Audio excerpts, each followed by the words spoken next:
발기부전이 오면 고민할 필요가 없어요.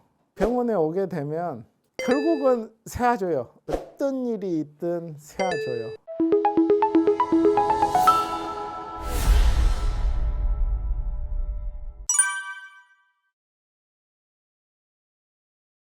일단 비아그라나 시알리스 같은 약물 치료에 반응이 없을 때, 심장 질환으로 인해서 비아그라나 시알리스 같은 발기부전 치료제를 먹을 수 없는 경우, 또는 먹는 약에 의한 약물 부작용이 심해서, 그리고 아까 했던 그 자가발기 주사에도 효과가 없는 경우, 자가발기 주사에 효과가 없는 경우는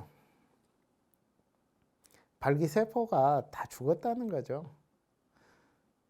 그러니까 우리 모낭이 없는 데에는 아무리 모발이 나게 하는 약을 줘도 머리가 안 나듯이 발기세포가 다 죽었는데 어떤 걸 줘도 발기가 안 되는 거죠. 그리고 또 발기주사제의 효과는 있는데 주사 공포증이 있어가지고 난 죽어도 못하겠다 하는 경우나, 먹는 약도 주사도 나 모두 싫다, 그냥 수술로 갈란다 하는 경우, 또는 혈관장애가 있어요. 혈관장애. 결국은 발기라는 것은 혈액순환이거든요. 혈액이 충만히 들어왔을 때 발기가 단단해지는 건데, 이런 혈관장애 같은 경우 있을 때는 약이나 주사가 다 통하지 않으니까 그런 경우는 이제 수술을 해야 되겠죠. 그래서 이제 발기부전이 왔을 때 혈관 수술을 하는 경우가 있어요. 과거에 많이 했던 게 이제 은경 정맥 결찰술이에요. 쉽게 말하자면 이 발기가 되려면은 은경 가운데에 있거든요. 은경 동맥이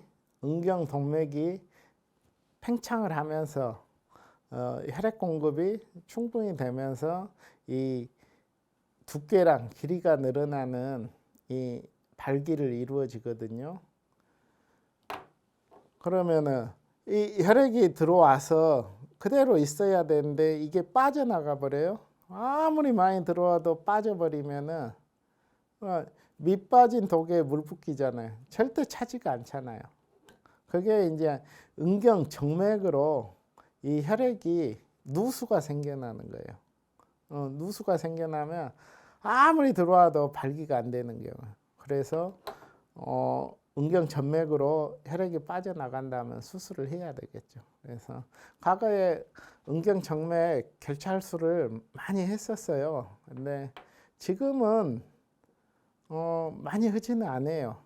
왜 그러냐면은 재발률이 30에서 한 70%거든요. 그런 수술이 있고, 두 번째로는 이제 은경 동맥 혈관 재건술이 있어요. 이제 아예 이것은 처음부터 은경 동맥에서부터 혈액 공급이 잘 안 되는 거죠. 그래서 은경 동맥이 좁아져 있어요. 사고가 나서 이게 잘려버렸다든지 하는 경우는 이것을 이제 다른 좀 넓은 정맥이라든지 이런 걸 가지고 와서 동맥으로 만들어 주는 거죠. 그래서 이제 이러한 수술 같은 경우는 이제 고도의 정밀함을 요하는 수술들이죠. 근데 이제 성공률 자체가 들락날락해요. 한 30%에서 80%예요. 그런 것 때문에 지금은 제한적으로 쓰고 있죠. 그래서 이제 젊은 남성 사고로 인해서 은경 동맥이 부분적으로 손상됐거나 아예 잘리거나 막혔을 경우에는 이제 재혈관술을 하고 있죠. 그래서 이 수술을 하고 나서도 성공률을 높이기 위해서 이제 비아그라나 시알리스 같은 저용량 요법을 계속해서 투여를 해서 혈관 직경을 유지를 시켜주는 거죠. 그 다음에 이제 발기력 강화 수술이라는 게 있는데, 제가 개발한 수술이에요. 우리가 그 발기부전 임플란트 수술을 하는 것은 이제 마지막 치료의 보류거든요. 그런데 발기는 잘 안 돼. 그런데 임플란트 수술을 하기에는 지금 남아있는 기능이 좀 아까워요. 그런 경우는 약으로도 만족하지 못할 정도고, 그런 상태 환자들한테 해줄 수 있는 게 딱히 없었거든요. 그래서 이제 그런 환자용으로 이제 제가 개발하는 건데, 발기가 이분들은 어느 정도 되기 때문에 혈액이 들어와요. 그러면은 이것을 못 빠지게 하는 걸 만들어 줘야 돼요. 그러면은 발기가 오랫동안 유지되거든요. 이 환자들의 특징이 발기는 어느 정도 되거든요. 근데 유지 시간이 짧은 거예요. 그러니까 도중에 죽어버리는 거죠. 그래서 아까 첫 번째 응격 정맥 결찰술은 큰 것을 차단을 했는데, 우리 그 응경의 중간층에 보면 에미스릴이라는 베인들이 있어요. 아주 작은 베인들인데 응경 백막과 이 페이샤 사이에서 뚫고 나오는 건데, 이게 수백 개예요, 수백 개. 이것을 수술하면서 다 차단을 시켜버리는 거예요. 그리고 두 번째는 뭐냐면은 우리가 진공발기기 있거든요. 그 발기부전 환자 1차 치료로 쓰는 거. 그래서 진공 펌프를 이용해서 음압을 만들어서 혈액을 쭉 빨아들여서 발기를 시킨 상태에서 마지막에 응경이 기저부에 고무 링을 끼워서 못 나가게 하는 거거든요. 그래서 어차피 에미세리 베인을 차단하기 위해서 포경수술 라인으로 들어간 다음에 이쪽에 이제 링과 같은 것을 만들어 주는데, 뭐 과거에는 이제 복부 쪽에서 진피 지방을 이식을 해서 하지만은 요즘은 저장 진피들이 다 나와 있기 때문에 그런 거 없이 그냥 저장 진피로 이쪽에 요도를 제한 부위에 링을 만들어 주는 거죠.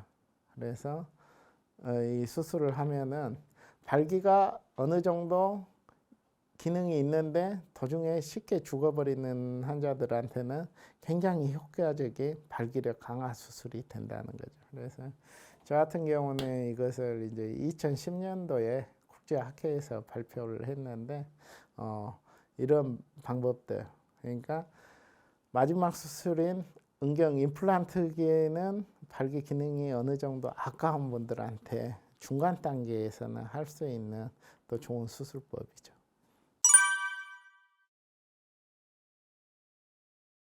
발기부전에 최후에 보르고 마지막 치료법이에요. 이것저것 다 해봐도 안 됐을 때는 이 수술법을 들어가는 거죠. 그래서 응경 보형물이라 하는데, 쉽게 말하자면 임플란트를 심는 거예요. 치과에서만 임플란트를 심는 게 아니라 비뇨기과 와도 임플란트를 심어요. 종류가 엄청 많아요. 크게 보면 두 가지예요. 첫 번째 굴곡형, 두 번째 팽창형이에요. 첫 번째 굴곡형 같은 경우는 이 막대기 형태를 이 응경 해면체에 이식을 하는 거예요. 그래서 이게 구부려져요, 구부려져. 그래서 평상시 때는 구부려서 놓고 성관계할 때만 바로 세워서 하는 거예요. 장점이 뭐냐면은 기계 고장이 거의 없어요. 이것은 주의사항만 지키면 그냥 평생 쓰는 거죠. 그리고 수술 시간이 짧아요. 한 25분이면 끝나요.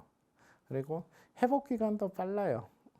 열흘에서 2주면 실밥을 빼기 때문에, 그리고 한 달 뒤면 관계를 하기 때문에, 특히 이제 고령의 남자 환자들 같은 경우는 피부 탄력이 떨어져요. 이쪽 음경이 쪼그라들어요. 쪼그라들어. 더 적어져요. 적은 사람이.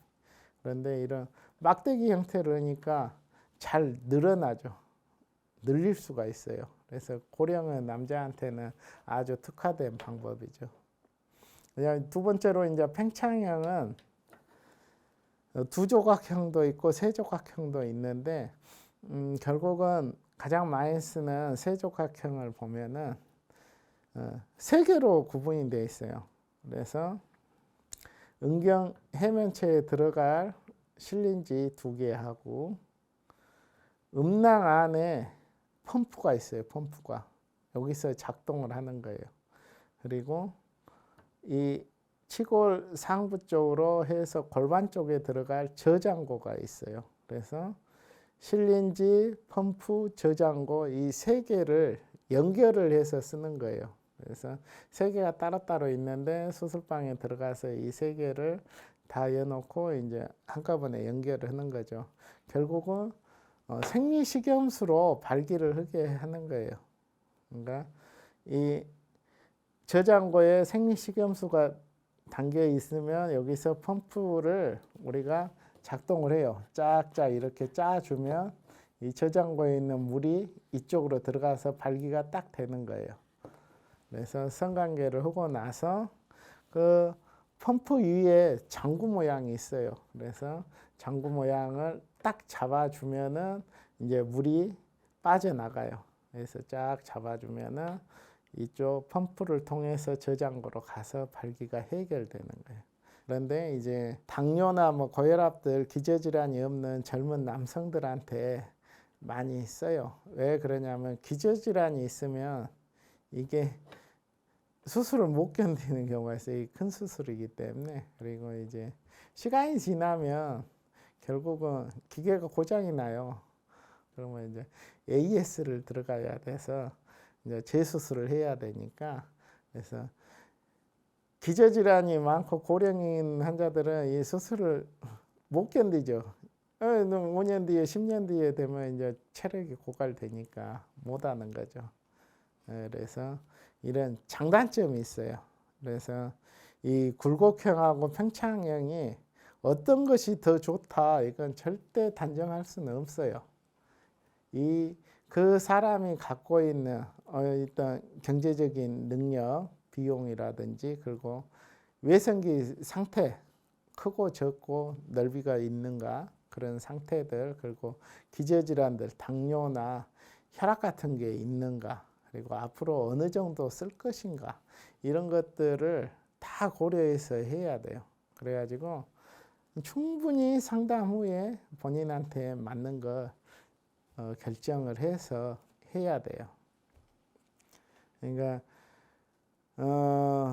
발기부전이 오면 고민할 필요가 없어요. 병원에 오게 되면 결국은 세워줘요. 어떤 일이 있든 세워줘요. 근데 이제 이 마지막 임플란트 수술은 같은 비뇨기과 전문이라도 할 줄 아는 사람이 얼마 되지는 않아요. 그러니까 그걸 아시고, 그래서 부끄러워하지 말고 와서 정확한 검사하고 상담을 하다 보면 본인에 맞는 치료에 다 들어갈 수 있어요. 약물 치료를 할 것인가, 주사 치료를 할 것인가, 그 중간 단계에 있는 혈관 수술이라든지 발기력 강화 수술을 할 것인가, 그것도 아니면은 마지막으로 임플란트 수술을 하는데 팽창형이 나한테 맞을 것인가, 굴곡형이 나한테 맞을 것인가를 상담을 해보면 다 알 수 있어요. 그래서 이 의학기술이라는 것은 엄청나게 지금 발전을 해 있어요. 10년 전하고 지금하고 다르고 앞으로 10년 뒤는 더 많은 발전이 있을 거예요. 약물도 발전이 돼 있겠지만은 기구들도 새로운 것들이 계속 나오고 있어요. 지금도. 그 전에 단점들을 보완한 기구들이 계속 나오고 있거든요. 그래서 병원하고 친해져야 돼요. 남자들 나이 들면. 그래서 부끄러워하지 말고 비뇨기과하고 친해지면 더 건강한 삶을 누릴 수가 있습니다.